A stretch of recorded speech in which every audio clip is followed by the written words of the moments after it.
Boo, boo, bidoo. Boo, boo, boo. Testing. Mic. I think the mic's working. I appear to be on screen. So, yes, we are live. Hang on. No viewers, but there's someone to... I don't know. Anyway, hello and welcome to Animus Lives number 7. This was meant to happen yesterday or maybe even Saturday, but StreamYard has been a bit weird. Wouldn't accept my microphone, but it is now for some reason. So, yeah, here we are.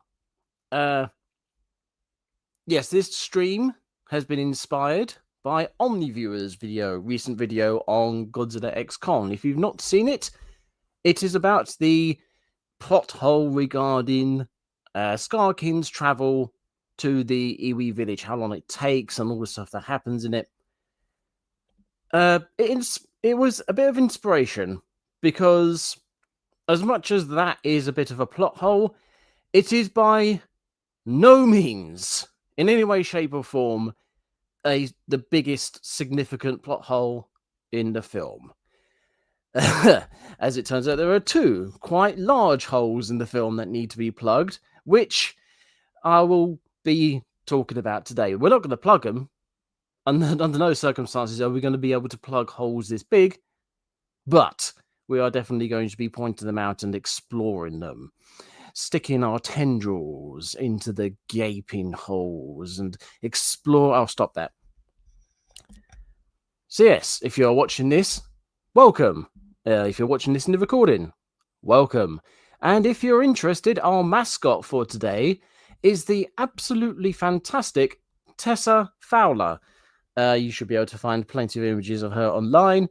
It took a surprisingly long time to find an image of her for use in a thumbnail, because this woman does not like wearing clothes. So yeah, that should give you an idea of how interesting she is. But anyway, we are going to be talking about, like I said, Godzilla X Kong plot holes. I was watching, I will say, before we go into some negative stuff, something positive, I was watching the Gion Song creature. I think it's pronounced. I'm probably pronouncing that terribly wrong, but it looks like it's pronounced Gion Song. It's on Netflix at the minute. I'm watching, I think I'm on episode 3. Really good so far. Yep, there is a monster in it, and the monster is all the way through. So it's not one of those things where the monster that is dragging you into the story is sort of completely left untouched for the majority of it. It's dragging, it's in there, it's pulling the plot along. So yeah, highly recommend it, at least so far. I mean, most series nowadays usually trip over themselves in the last episode. I haven't got there yet. We shall see. But yeah, that's the positive stuff. On with this stuff. Hello, Antonio. I'm doing all right. Very busy at the minute, it must be said. Hence the live stream rather than a nice recorded video, an edited video. Yeah, it's been... unlike a lot of people, I'm enjoying my work. And my work is keeping me busy. So, yeah. Not enough time for videos, unfortunately. It's one of those annoying things where a lot of YouTubers nowadays, the successful ones anyway, usually have jobs they don't like, so it encourages them to work on their hobbies, i.e. making YouTube videos, which then obviously builds into a career. But in my case, I like my job. My job is fun and interesting and full of nice people. So yeah, this is still a hobby for me. What the hell was I talking about? Right, let's get in with the video. I haven't actually got my list of notes up. I am so stupid. Right, where is it? Here we are. Right, on to the first hole. We shall be examining the hole at the front. Hopefully this is the one that's popping up. Yes. So as you can see here, in the center of the screen, there is quite a nice... I don't know if my mouse shows up. Probably not. But in the center of the screen, we have a very, very nice looking sinkhole.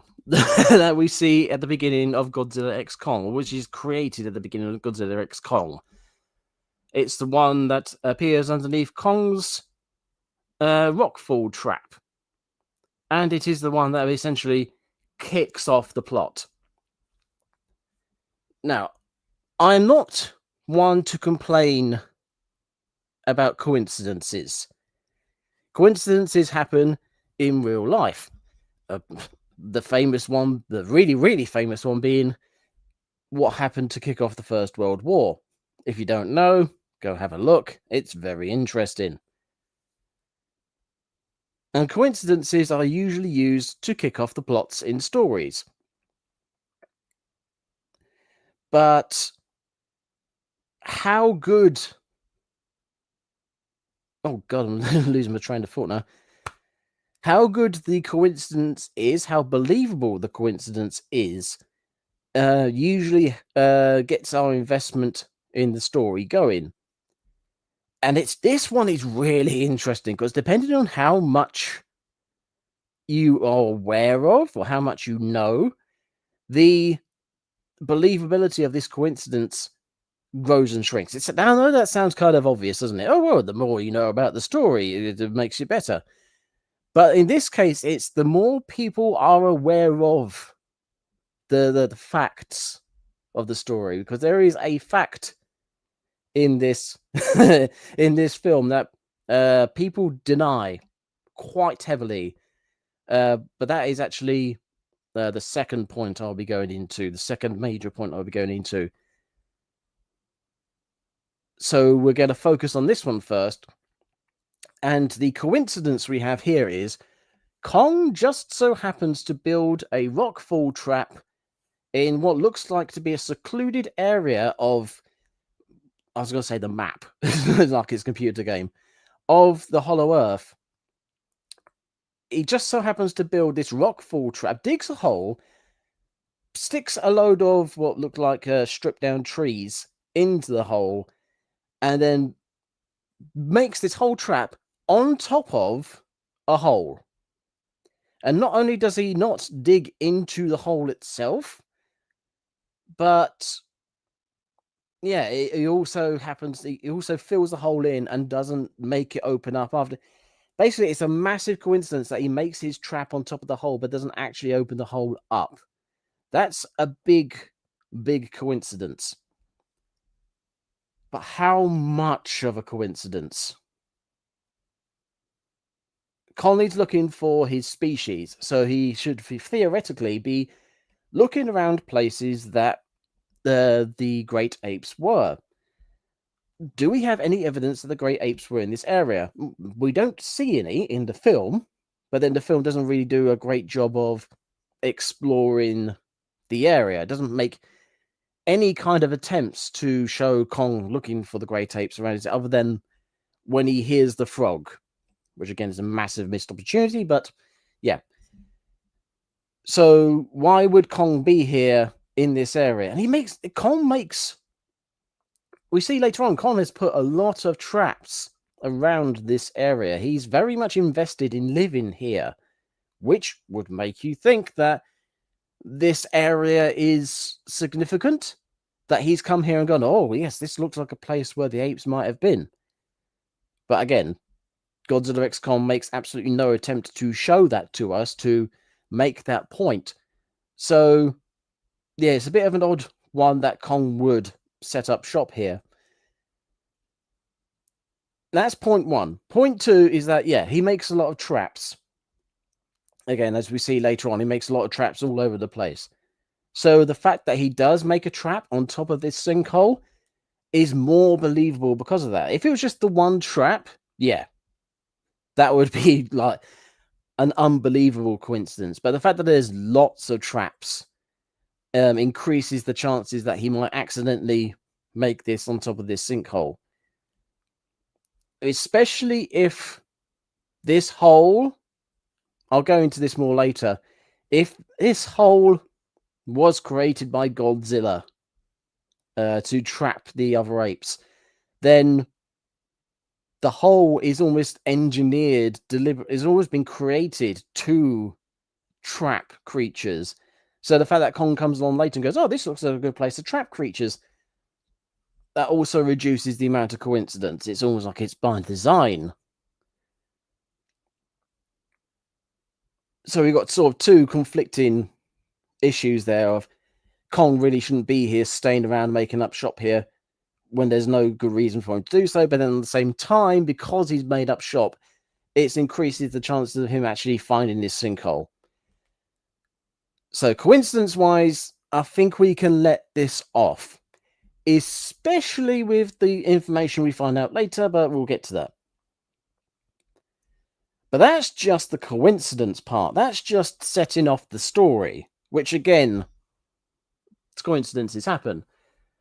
But there are other points I want to explore, which I've got sort of connected up around the screen here. The first point is actually I've already covered. How did Kong not dig into the hole that he accidentally opens up later? Again, he'd done a lot of work there. There's actually loads of other things I want to talk about with the whole hunting scene. There's so many bits and pieces in that hunting scene I want to talk about. But honestly, I need to make the video. I need to make my video. I'm going to start them. I honestly going to have to start making them because they're starting to haunt me, especially as time goes on and people seem to still be defending this film. I thought people thought this film was bad. I thought it was common knowledge that this film was bad. That's what put me off making a video about it for so long. It's just like, well, after my laptop died and my script died and all that sort of thing, when I started thinking about doing it again, I thought, oh, there's no point because everybody knows Godzilla X Kong is bad. Even the people who defend it know it's bad. So what's the point of making a video about it? But you still see people talking about it in a positive light. It's so odd. It's probably not helped by the fact that most critics of Godzilla X Kong don't do it very well. Cough. Oh, God. You know, his name has slipped my mind.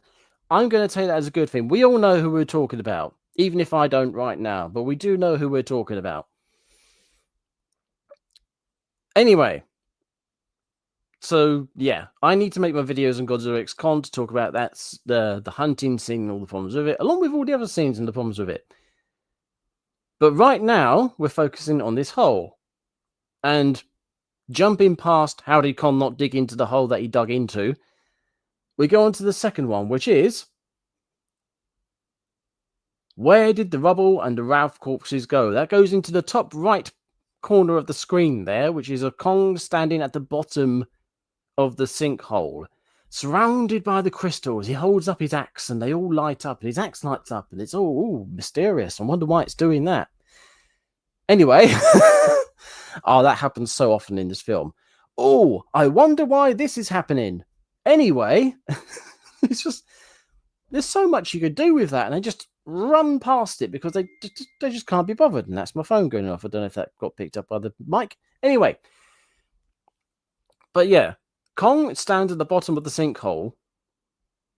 We see in the film that the sinkhole opens up because all the rubble and the the creatures that Kong is hunting at the start. I first called them wolves. Then somebody pointed out that they look like rats. So they are rat wolves. And going with my tradition of just calling weird mixed creatures by their like amalgamate names, they're called Ralphs. The monsters Kong hunts at the start of the film, they're called Ralphs. So, in the film, when the sinkhole opens up, we see the rubble and the Ralph corpses fall into the hole. And as we see when Kong jumps down the hole, it's a straight drop. Those crystals are just smooth-sided, and there's no other chambers or anything else for all the rubble and the Ralph corpses to fall into. But when Kong jumps down there, completely smooth ground. Completely clear. Nothing. It's like, where the hell did all of those go? I mean, the apes, the great apes, supposedly came out of that hole. So, I mean, did they come in with brooms and just sweep up?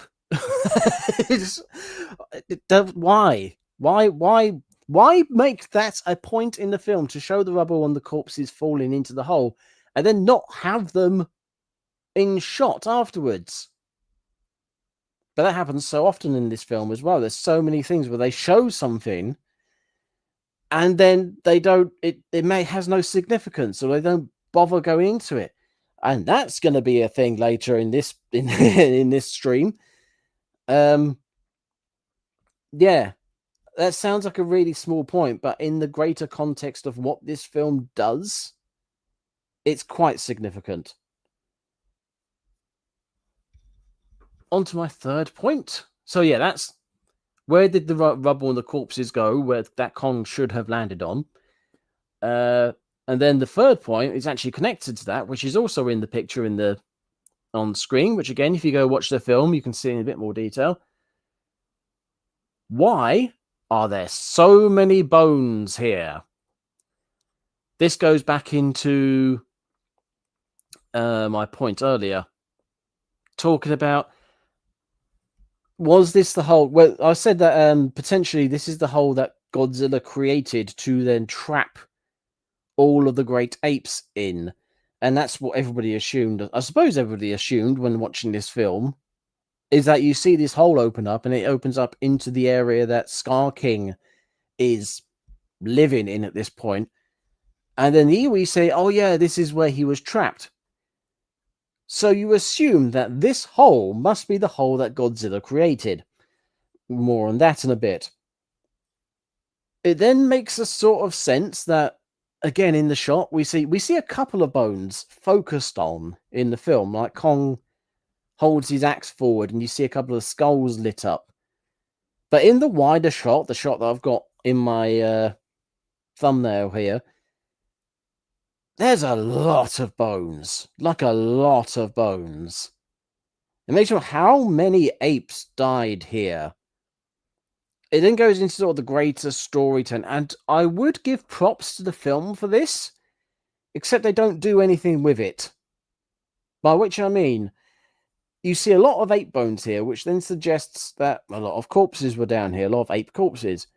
So why are there? It could be that the original tribe of great apes fell into this hole and died here. They died from the fall, and maybe the other apes, including Scar King, survived the fall this way. Like they landed on the corpses, which we kind of see later on. They use their brethren to protect each other. So potentially that could be part of the storytelling. But if this isn't the hole, then maybe this is where the great apes bring their dead, which is why the other apes found the sinkhole, because they were bringing their dead here, and they went, oh, look, there's a hole up there. That wasn't there before. There is potential for storytelling here, but again, there's no focus on it. There's no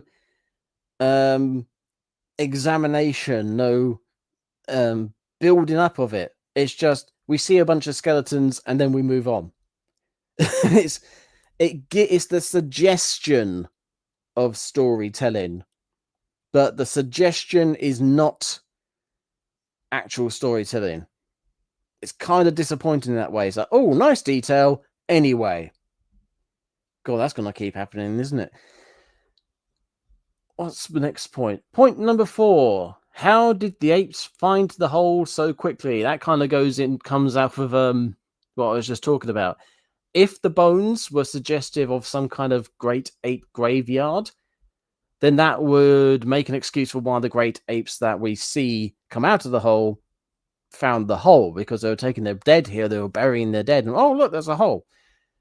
But because that's not explored, that's not gone into, it's not even suggested in the film, we then left to ask, how the hell did they find this sinkhole? Especially considering where it is, because it's not just out in the open like the actual sinkhole is out in the open in the, I was going to say the overworld. It's not the overworld. In the greater Hollow Earth. This hole is inside of a cave that's dark and only lights up when Kong uses his axe, which at this point is unique because all the other ones are buried in a mountain somewhere. And then he has to walk out from underneath a waterfall. So it's a hidden hole in a hidden cave in an area which is incredibly foggy or misty, however you want it. So it's a hidden area. It's a hidden cave. Oh my god. It's a hidden hole in a hidden cave in a hidden area, essentially. This is a very well hidden spot. And yet, shortly after the hole opens, great apes come out of it. So how the hell did they find it? Again, I would like to imagine that the people writing this film, making this film, actually made the point of showing us all the skeletons, all the bones, to say, look, this is why they were here. But that might be giving them too much credit, honestly. What's my next point? Is the hole... My point number 5, is this the hole they were imprisoned in? Again, talked about that. This could potentially be the hole, especially if we ignore some other stuff in the film. If it makes the most sense. If this was the only hole in the film, then yeah, it makes sense that this was the original hole. But then, in which case, maybe that might be more of impetus for why the apes might be around here. They might be keeping an ear out type thing. But then when we see the area, there's nothing there. There is no civilization here, which goes into the greater point of what the hell were the great apes doing for thousands of years? Potentially thousands of years. The time in this film is very loose, which is, again, is another point against, well, supporting or against Omni Viewer's video, in that his whole thing is how long did it take Scar King to travel from his home to the Iwi's home. And yeah, that is a great question. One that the film will never be able to answer, because time in the film is incredibly loose. You have absolutely no idea how long things take, because you look at one detail or another and it's like, Jesus Christ, how long did this take? It could have taken 5 minutes. It could have taken 5 days. You have absolutely no idea. The film doesn't care. And the same goes for how long the great apes have been underground. It could have... Shimo created the last ice age. The last ice age was about... Oh, God, how long was it? I think the last glacial maximum was 25,000 years ago, so it could have been as late as 25,000 years. Then again, Kong didn't arrive at Skull Island until... Well, it must have been before the 70s. So let's say the 50s. So maybe 100 years. So yeah, how long have the apes been down here? Anywhere between 100 years and 25,000 years. So the fact that even if you give it 100 years, what the hell have the great apes been doing for 100 years? Especially when they've fallen down... If this is meant to be the original hole, if they've fallen down this hole and then they've buggered off, surely they would have done something here, made some kind of like outpost or something, like left a couple of apes here and then gone, right, we'll be back, we're going to take Shimo over to the lava fall to imprison her there. Literally anything, but yeah, we don't get that. So there's so many missing details in this film that make it really hard to if you want to give the film credit, it makes it hard to criticize the film because there's just a lack of information. But you can do it the complete opposite way and say, there's nothing here, therefore bad. And honestly, I'm more inclined to do that because there's so many holes in this film. Ha ha. So yeah, if this was the original hole, it kind of adds credence to the fact there's loads of bones here, but causes so many issues in terms of why is this hole not being looked at more often? Why has it not got a little bit of a sort of outpost thing around it? etc. There's so many details we can go into, which I might actually get into if I ever get around to making the video. Anyway, next point. So yeah, point 5 was, is this the original hole? Point 6 was, why leave the hole?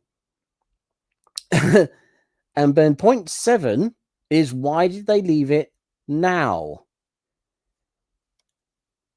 And that's a great question. Thank you, me. You did a great question. Oh, thanks, me. God, self-flagellation. Yeah. If this was the original hole and all the apes fell down it, you could say they left it because they had Shimo. Let's say Shimo was knocked out, and then they're like, oh, we need to do something with Shimo before she wakes up. Let's find somewhere to imprison her. Oh, look, we found this lava fall. Let's take her there. And that's why they left the hole originally. Doesn't explain why they didn't leave like some people around there to basically as a base camp. Anyway. But the follow-up question is, why did they leave the hole now? And this is a two-parter. Because my initial take when I saw the film the first time, and weirdly when I watched the film subsequently, is that Milky, the one-eyed ape, and the other apes who were with him that Kong beats up and kills, theoretically. More on that isn't whenever I get the video made. I thought those apes were the ones that exited the hole and destroyed Moo. Moo being Monarch Outpost 1. MOO. Moo. I thought those apes were the ones that attacked Moo. Which then leads greater credence to when Kong comes back and then finds those apes just outside of the hole, that those apes arrived for whatever reason, found the hole, climbed out of it, found the nearby Moo, destroyed it, and then went back down the hole because they were going to go back to Scar King to tell him, oh, look, this hole has opened up. To me, that makes sense. Like, a bunch of apes find a hole, explore a little bit, and then go back to tell their leader. And that's when Kong arrives and messes that plan up. That makes a sort of sense and answers the questions, why did they leave it? Unfortunately, that story, that whole explanation, is kind of cocked up by what Sea Monster pointed out to me in his video and also in the stream. By the looks of the camera footage from Moo, it's not just a random great ape that attacks Moo, it's Scar King. So now we have a greater question, because we see in this film, Scar King cannot be asked to go anywhere. It's only when he's told that that portals have been found that he actually gets off his ass and goes somewhere. Up until then, he's sitting on his throne doing naff all. So, why is he the one who's attacking Moo? How did he find the hole? Why did he find the hole? What the hell was going on there? That's a whole big question unto itself. Because again, if it's just like a random scouting party finds the hole, that's more believable. But the actual leader of the apes, who, as we see in the film, just sits around doing nothing and having sexy fun time with all the female apes, what the hell is he doing there? But then it gets worse, because if he finds the hole, he's the one who jumps out of it, explores, and finds the human base. And we clearly see he does not like human beings in this film. He really doesn't like them. Why does he go back? Why, after finding a way out of his prison, quote unquote, and finding a human settlement nearby, does he then go back, sit on his throne, and do nothing? That's a big, big problem. And that one's not explained. Hello, Sea Monster. Yes, I do live. It's been a while. Feel free to go watch this stream later about me explaining where I've been. But yes, I do live, and we are talking about holes. Big, expansive holes, deep holes, holes that we are going to probe mercilessly. And yes, in case you're wondering, we do have a mascot for this stream. It's Tessa Fowler. She's just there holding up the picture of the sinkhole for us. There. What the hell was I talking? Oh, yes, Scar King. I was just talking about that. The point that you pointed out to me in your video and in your stream that we had a while ago, the fact that Scar King was the one that attacked Moo, and I was going about the whole problems with that. Like, how did he find the hole? Why was he the one to find the hole? Why, after exiting the hole and attacking Moo in Monarch Outpost 1, does he then return?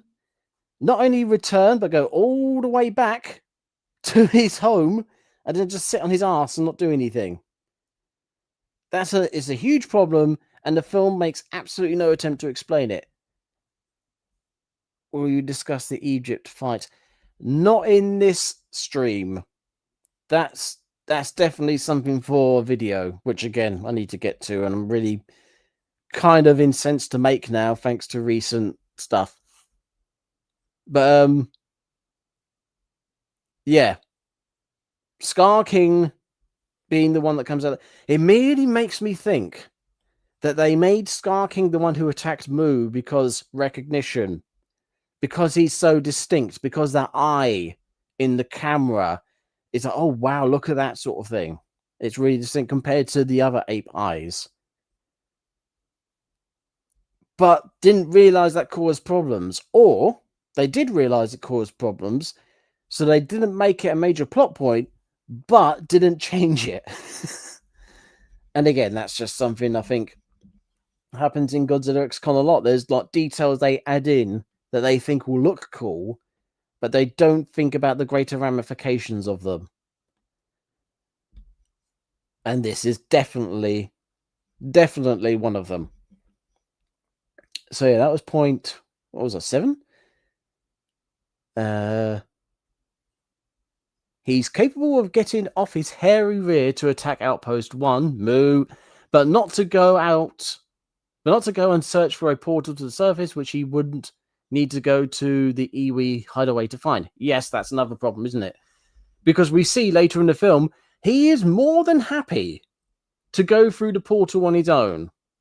I mean, it kind of accidentally went through the portal on his own, but once he's there, he's more than happy to just do stuff. Potentially, you could say, oh, he went back to his home to get an army. But then when Con arrives, he's not doing that. He's just sitting around doing nothing. Any which way you look at it, it doesn't make a lot of sense. It's just a really, really bad plot point. It's a huge plot point that they kind of mess up just a little bit, just a tiny bit, just a wee, immensely massive bit. Oh god, just the more you think about it, the worse it gets. Because he comes out, he realizes, oh wait, this is the Hollow Earth proper. Oh look, there are humans here. Smash, smash. Where did these humans come from? And then he starts looking around. Especially if... Actually, this has made me think, because if this is meant to be the same hole he was trapped down, then he would know the area. Because Godzilla is mostly on the surface. Well, theoretically on the surface. So Scar King would have had to have gone up there to fight Godzilla. So he would know where the portals are to get up there. So if this is meant to be the same hole he was trapped down, again, more on that in a bit. If this is meant to be the same hole, then he knows the area. So once he's out, he'll be like, oh, wait, I recognize this place. Oh, yeah, there's a portal over there. It's not like he's trapped in the subterranean realm at this point, and he had a really, really long period of time to dig himself out if need be. Yep, already talked about that. It's anywhere between, if you give this film the absolute like benefit of the doubt, the best possible like chance, it's been 100 years. That's a long time. Worst case scenario, it's been 25,000 years.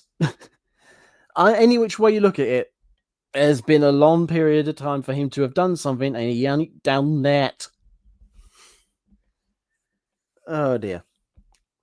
But yeah, Scar King being the one to find the hole, come out the hole, and do the things, that's bad.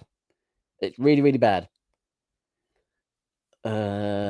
Point 8. How did Kong get back to it so quickly? How did Kong get back to the hole so quickly? Which is actually the bottom right picture down the bottom there I've got here. After Kong has his fight with Scar King and gets injured by Shimo, he then runs all the way back to the hole, climbs out of the hole, and gets back to his place. Again, this is really hard to criticize because we don't know how long it took him to get there. We could extrapolate because we know how fast Godzilla can swim. I know this is going to sound a bit of a tangent. Like, what the hell are we talking about Godzilla for? In this film, the Hollow Earth has no day-night cycle because there's no sun spinning around the place. Everything's just lit up by crystals, which is a very interesting environmental detail. Think about it. If there's no day-night cycle, how do you tell the time in the Hollow Earth? How do you know how long people have been alive for? How do you know how many years have gone past? That's a really interesting detail that this film doesn't give a shit about. It's so annoying. I did talk about it in my original script about how many details this film introduces that are really interesting to explore, and it does nothing with them. Already talked about that with the pile of bones at the bottom of the sinkhole. There's a pile of bones there. Why is it there? Who knows? Anyway, let's carry on with the film. And then we've got crystals lighting up the Hollow Earth. So there's no day-night cycle and there's no like yearly cycle or anything like that. How does anything tell the time down here? Who knows? Anyway, let's get on with the film. Where the hell was I going with this? All right, yeah, time. Time is basically dead in this film. The only real judge of how long anything is taking is Godzilla.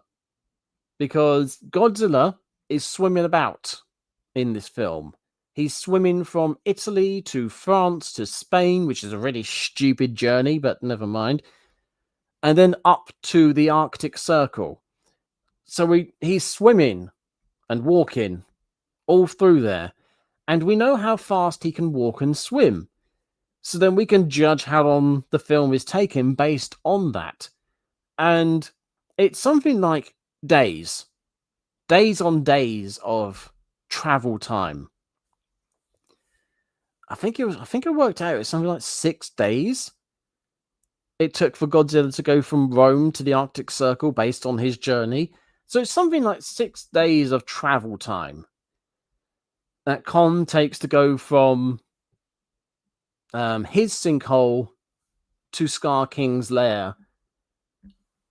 And then he travels that distance back in no time at all. So 6 days walking time is run through in seconds. That's no.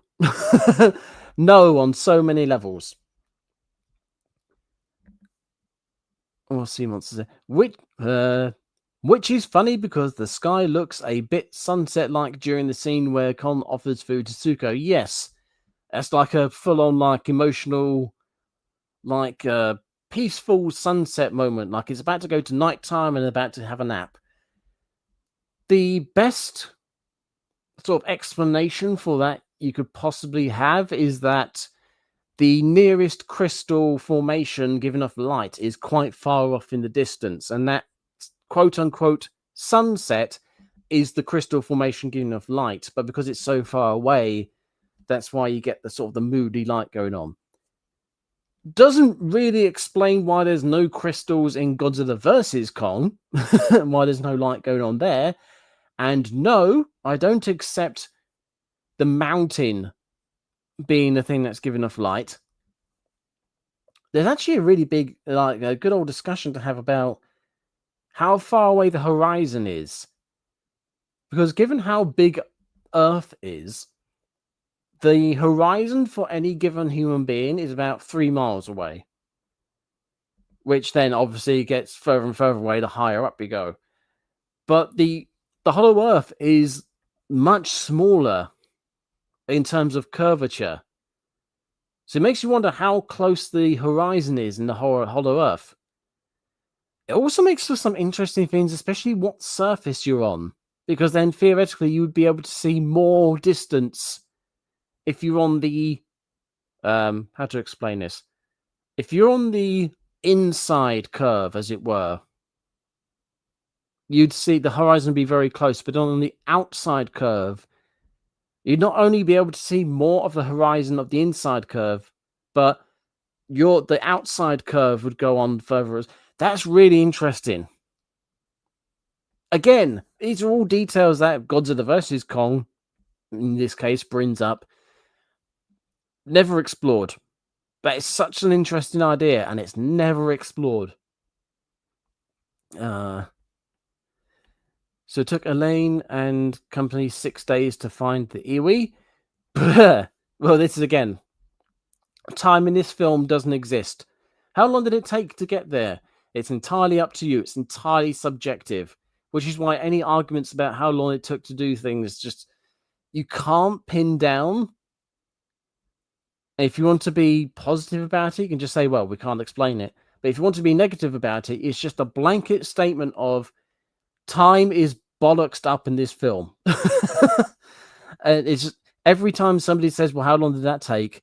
That's just an extra point on negative point. If you want to do it CinemaSins style, it's just like, we have no idea how long this has taken, ding. Let's keep in mind Elaine's team leaves the surface world to go to the Hollow Earth at the same time Kong does when they go through the portal in Barbados. Yes, the heap. Hollow Earth access point heap. Yeah, that also happens. And they travel, I think they said 100 clicks. I think they said the distance from the heap portal to Moo, heap, Moo, Jesus Christ, heave. The distance from heap to Moo is 100 clicks, which is 100 kilometers. So, which is what? 60 miles, I think. So, yeah, however the hell fast Kong can travel, that's how long it took him to get there. I mean, if he's running at 60 miles an hour, that's an hour. But then then there's the whole question of where the hell were Elaine and the Hollow Earth exploration crew going after Moo? Theoretically, they're going back to the heap. So they're going back on themselves.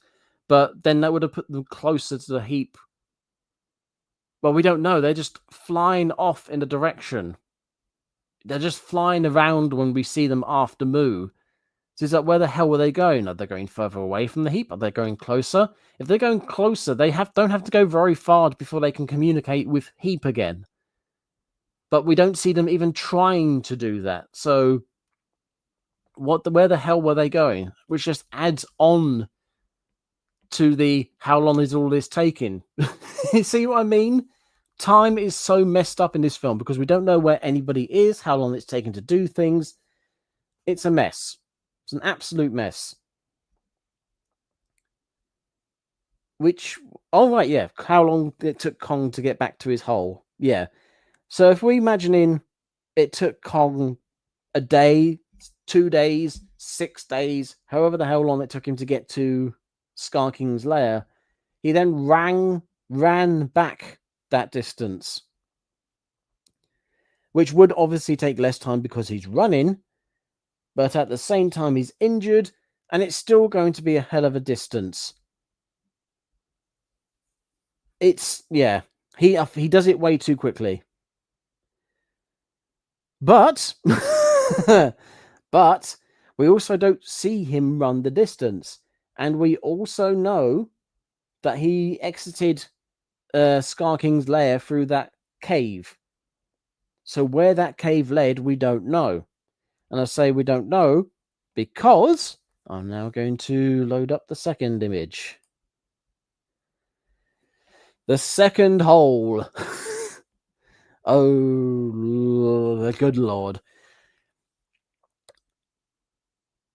I said earlier that when I talked about Scar King appearing as the ape who attacked Boo, it's a small detail that the film adds that causes lots of problems. They didn't need to add that detail.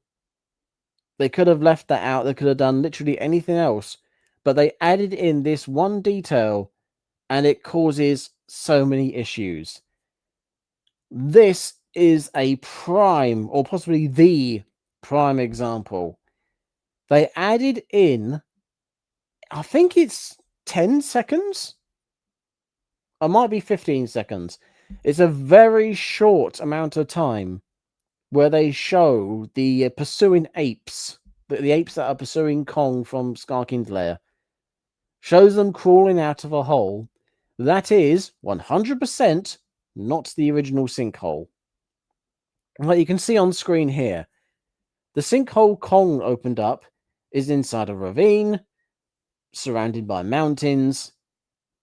The hole that the apes are climbing out of is surrounded by flat ground.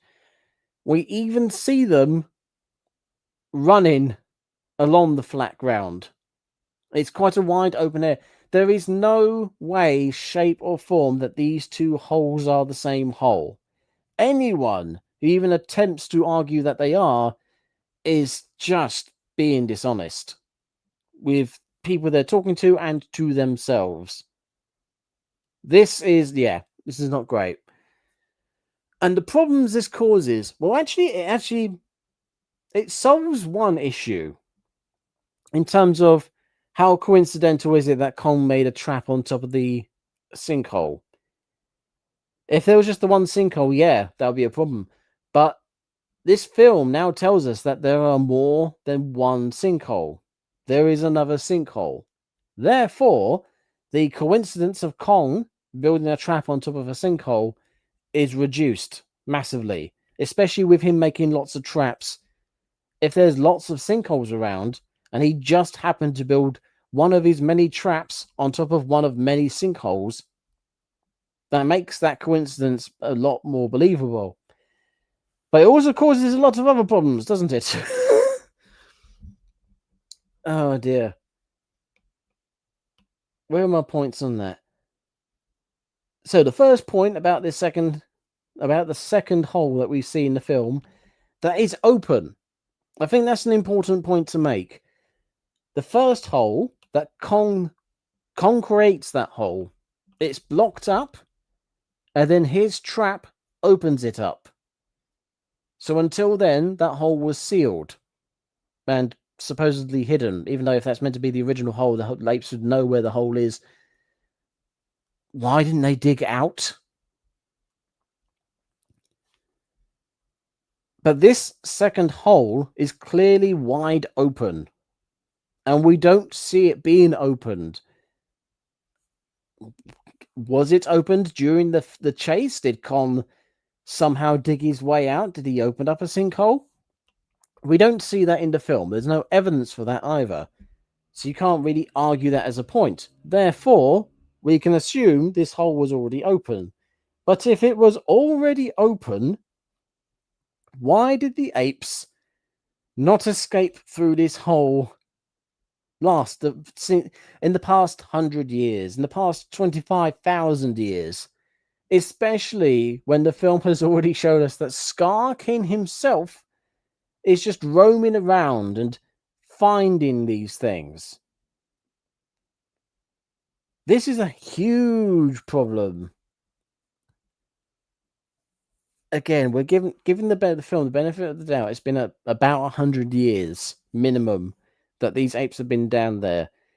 But we've already seen that Kong can travel from the hole he created to Scar King's lair in a couple of days at walking pace. After 100 years, how long do you reckon it would take the apes to find this hole? And if this hole exists, and this film has shown us there are at least 2 holes, how many more holes are there?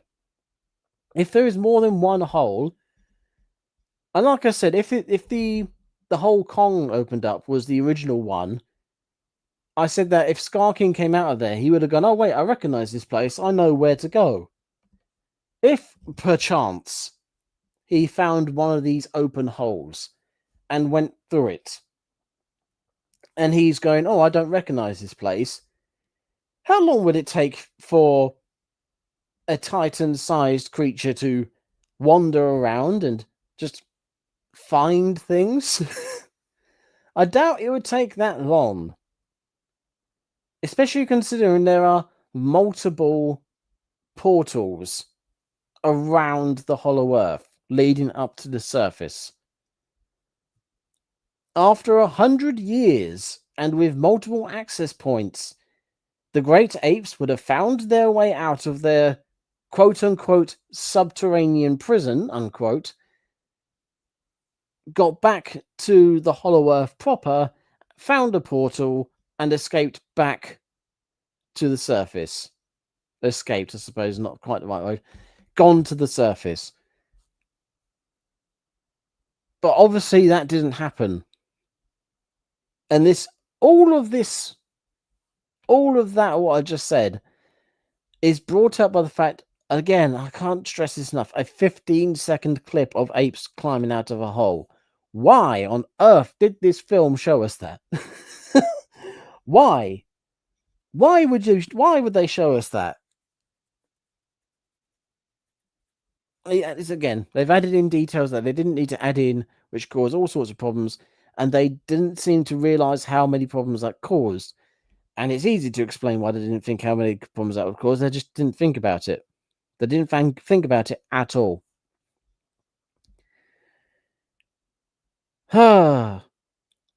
Anyway, point number 2. How did Kong find this hole? Already discussed about the fact that Kong exited Scar King's lair through a cave, and we don't know where that cave went. I can't imagine that cave ran all the way, uninterrupted, to this hole. That would be insane, because if that was the case, surely the apes would have found that.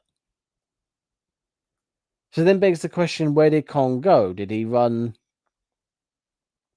back to the sinkhole originally and then get lost? Did he just run in a random direction and happen to find this hole, which then gives credence to the fact that the apes should have found this hole earlier? Yeah. Actually, my third point on this is actually connected to this. Why didn't Kong find this hole earlier? Because again, this hole is in his area. The area that he set up shop in. This hole is there.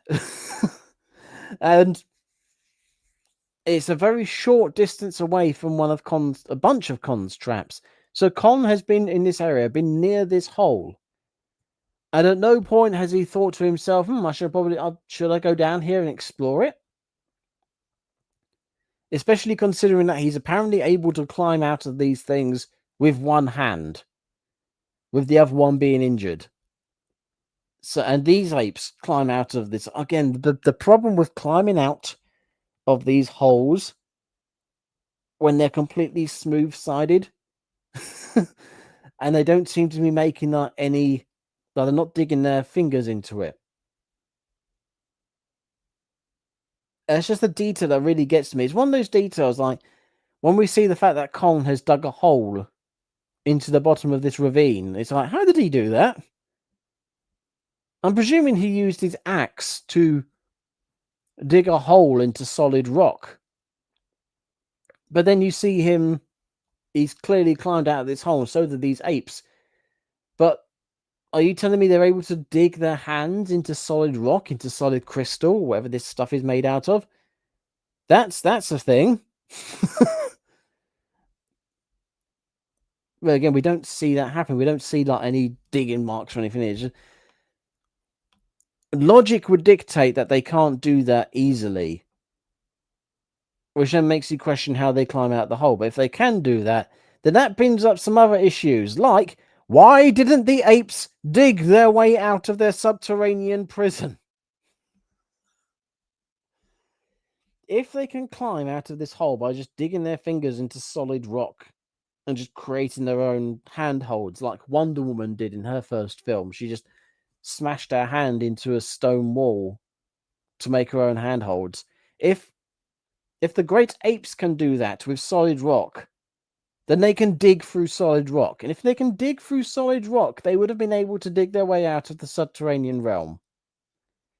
I'm just saying. But yeah, back to the third point.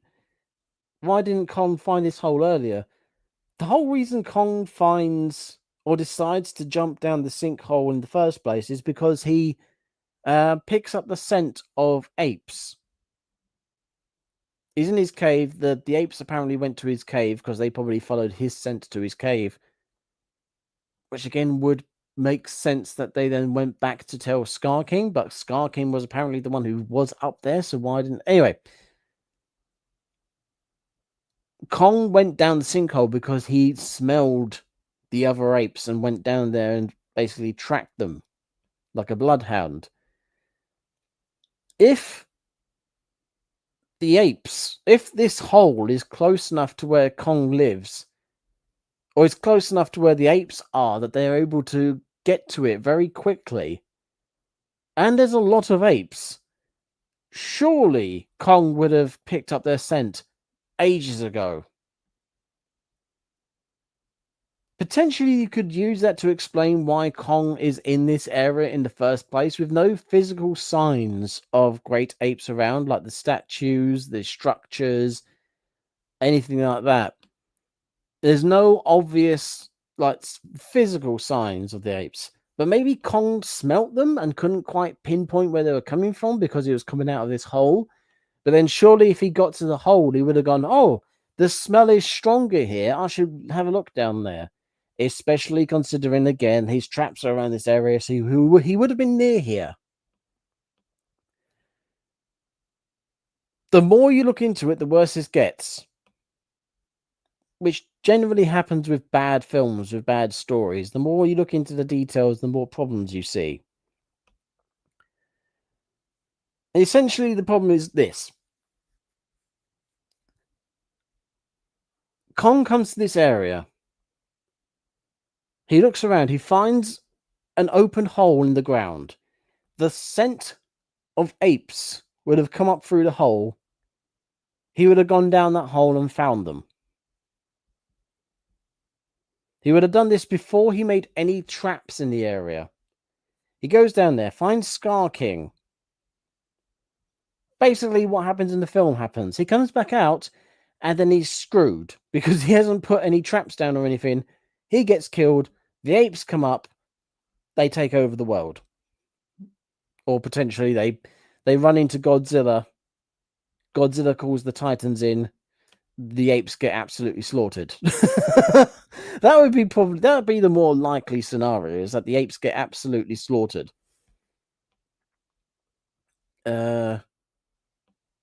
Alternate scenario. There is an open hole. The apes get trapped in the subterranean realm. They look around for a bit. They find the open hole. They climb out of the open hole, and they just carry on from where they left off. Alternate scenario. Because the apes have been shown to climb up solid stone crystal walls with their bare hands, it suggests that they can basically just dig their hands into solid rock.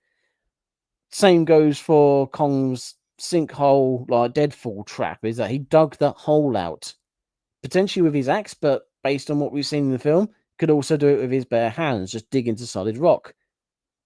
If the great apes can dig into solid rock, then when they get buried by Godzilla, they just dig their way back out and carry on from where they left off.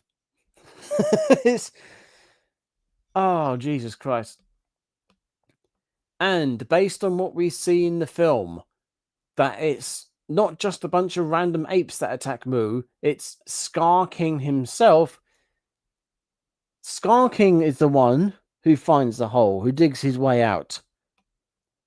He comes out on the surface and he just carries on from where he left off. If it was just the other apes, potentially they were less ruthless, they were less tyrannical. But the fact that the film points out that it's Scar King who's the one who's usually leading the way with these explorations. Yeah, the apes should have escaped long ago. Like I said, at the very least 100 years ago. And they should have tried to conquer Earth then. But for some reason they don't. I say some reason. The film has given us details to show us that, yeah, they should have, but has given us absolutely no reason whatsoever why they didn't.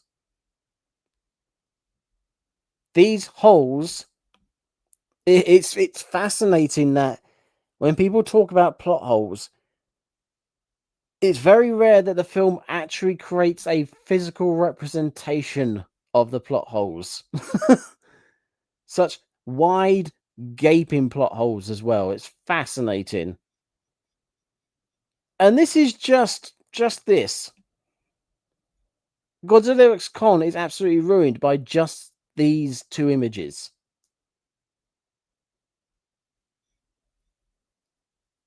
How long have I been talking for? An hour. An hour. Good lord, can you imagine how long it would take me to go through the entire film? Oh my god. I need to get back on that.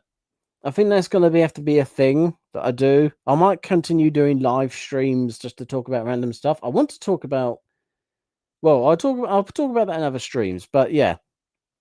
This is the stream is now ending on this subject. We have talked about Kong's holes thoroughly. We have explored them, probed them, and delved their depths. Any more details, any more criticisms we can have of them, I think will have to come out in a more focused video, which I will get to eventually. Until then, I hope this was entertaining. I hope this sated your thirst for Animus content. Until such time as I actually get bored of my job, which I don't think I will anytime soon, this will probably be the majority of my content. Hopefully, hopefully it does the job. I really hate having to close videos. I never know how to close them properly. I just get to the end of the subject and like, oh, I'm done now. What do I do? So in that case, I'm just going to say, last but not least, thank you for watching or listening. Thank you for listening.